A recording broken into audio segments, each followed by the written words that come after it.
కేవలం 7,999K up to 10 kgs వరకు బరువు తగ్గి అధిక బరువు నుంచి వచ్చే ప్రధాన సమస్యలను దూరం చేసుకోండి. పవన్ కళ్యాణ్ చేతిలో 3 సినిమాలు, హరిహర వీరమల్లు, ఉస్తాద్ భగత్ సింగ్, ఓజీ ఉన్నా ఉపయోగమే లేదు. ఒక్కటే పూర్తి కాలేదు. లాస్ట్ మూవీ బ్రో వచ్చి ఏడాది గడిచిపోయింది. ఈ గ్యాప్ ని గబ్బర్ సింగ్ భర్తీ చేస్తోంది.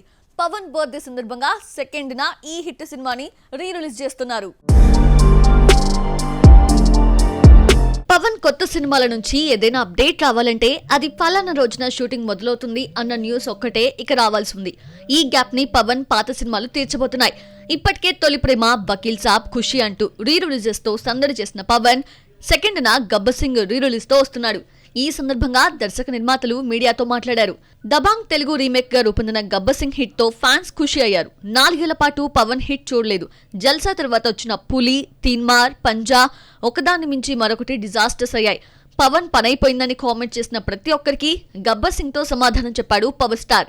ఏ సినిమా చేసినా ఫ్లాపే చూసిన శృతి హాసన్ గబ్బర్ సింగ్ తో సక్సెస్ఫుల్ హీరోయిన్ అనిపించుకుంది.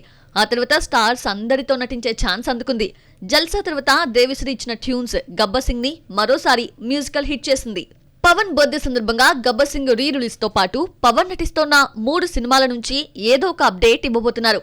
పవన్ కొన్ని నెలలుగా సెట్స్ పైకి వెళ్లకపోయినా ఉన్న ఫుటేజ్ నుంచి చిన్నపాటి టీజర్ లేదంటే స్టిల్ తో ఆడియన్స్ కి ట్రీట్ ఇస్తారని తెలిసింది. గబ్బర్ సింగ్ హిట్ తర్వాత పవన్, హరీష్ కాంబోలో రూపొందుతున్న ఉస్తాద్ భగత్ సింగ్ నుంచి వచ్చిన టీజర్ ఒకదాన్ని మించి మరొకటి ఆకట్టుకున్నాయి.